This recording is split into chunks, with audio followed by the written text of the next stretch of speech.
شیخ بلال، یہ ہجرت کے ٹائم کے اوپر جہاں بہت ساری چینجز، انسرٹنٹی پریویل کر رہی تھی، انگزائٹی تھی، بیکاز اب قریش مکہ اپنی پوری ایفرٹ اسی چیز پہ، پہلے انہوں نے پیغمبر صلی اللہ علیہ وسلم کو سے خریدنے کی کوشش کی، پھر برائب کرنے کی کوشش کی، پھر فورس کرنے کی کوشش کی.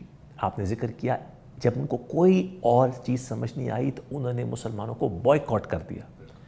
اب ہجرت کے ٹائم پہ بالکل وہ سنگین معاملات شروع ہو گئے ہیں کہ اب یا میک اٹ ہے یا بریک اٹ ہے. اس کے اندر ہمارے پیغمبر صلی اللہ علیہ وسلم نے اور کون سی لیڈرشپ کوالٹی سکھائیں جس سے ہمیں سیکھنا چاہیے؟ جی میں بالکل، جیسا کہ آپ نے کہا سنگین حالات، تو یہ ان سنگین حالات میں ایک چیز جو کہ لیڈر کو اپنے سامنے رکھنی چاہیے کہ things need to be kept secret as well. Secrecy and caution, یہ بھی ایک لیڈرشپ کی بہت بڑی اسکل ہے کہ جو آپ کی پلاننگ ہے وہ it need not be a public affair, it need not be news for everyone. اپنے جو کرٹیکل میٹرز ہیں، جو اپنے کرٹیکل ڈیسیجنز ہیں، ان کو سیکرٹ رکھنا، ان کو کوشن کا خیال رکھنا کہ کس طرح جو ہے ہم نے اس کام کو کرنا ہے، ارد گرد میں کیا کیا ہو رہا ہے، اس کو ہم نے کس طرح جو ہے ان چیزوں کو بچا کے اپنے ڈیسیجن کو آگے لے کے جانا ہے. اس ہجرت کے معاملے میں بھی ہمیں نظر آتا ہے کہ آپ صلی اللہ علیہ وسلم نے سیکریسی کو بہت امپورٹنس دی.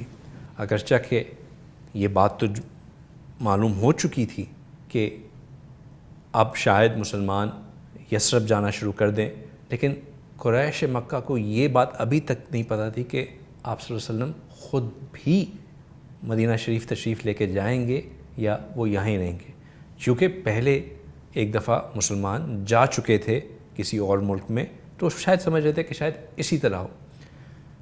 آف کورس رسول اللہ صلی اللہ علیہ وسلم کا مکہ مکرمہ کو چھوڑ کے مدینہ منورہ چلے جانا قریش کے لیے ایک بہت بڑا معاملہ تھا. ان کو پتہ تھا کہ اگر یہ ہمارے انوائرمنٹ سے نکل گئے تو جو ہماری کوشش ہے اس پورے ایفرٹ کو روکنے کی، اس اسلام کے پھیلاؤ کو سمیٹنے کی، وہ شاید پوری نہ ہو سکے.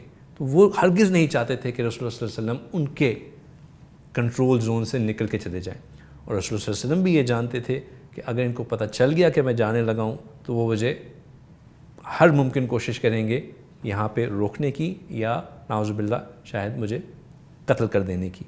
آپ صلی اللہ علیہ وسلم نے اس بات کی ڈیٹیل کہ آپ صلی اللہ علیہ وسلم نے کس دن ہجرت کرنی ہے کسی کے ساتھ شیئر نہیں کی. صحابہ اکرام یہ جانتے تھے کہ آپ صلی اللہ علیہ وسلم ہجرت کریں گے، قریش مکہ یہ جانتے تھے کہ آپ شاید آپ صلی اللہ علیہ وسلم بھی ہجرت کریں گے، لیکن وہ کون سا دن ہوگا، کس وقت ہوگا، یہ کسی کو معلوم نہیں تھا. ابو بکر صدیق رضی اللہ تعالیٰ عنہ، کیونکہ وہ آپ صلی اللہ علیہ وسلم کے ایک بہت قریبی ساتھی تھے، انہوں نے خود اینٹیسپیٹ کرنا شروع کیا کہ ہو سکتا ہے کہ جب آپ صلی اللہ علیہ وسلم ہجرت پہ جائیں تو شاید مجھے بھی اپنے ساتھ لے جائیں. تو انہوں نے بھی تیاری کر کے رکھ لی، لیکن ان کو بھی نہیں پتہ تھا کہ یہ کون سا وقت ہوگا. ہی واز پریپیئرڈ ہمسیلف، لیکن وقت کو بھی ان کو بھی نہیں پتہ تھا. آپ صلی اللہ علیہ وسلم ان کے گھر تشریف لے کے گئے، فرمایا کہ ابو بکر تیاری کیجئے، ہم نے ہجرت کرنی ہے. تب انہوں نے کہا یا رسول اللہ میں تیار ہوں، شوئنگ کہ وہ پہلے سے ہی اینٹیسپیٹ کر رہے تھے and he was ready for the order to come. But this also shows کہ how well guarded this news was.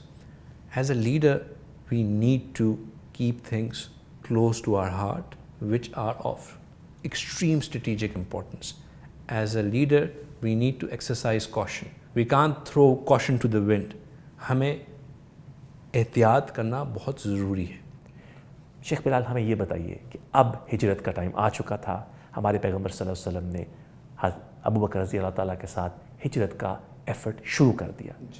اس معاملے کے اندر اب ہجرت کے ٹائم کے دوران ان دنوں میں جب پیغمبر صلی اللہ علیہ وسلم ہجرت پہ گامزن تھے، کیا کیا لیڈرشپ ایٹریبیوٹس ہمیں نظر آتے ہیں؟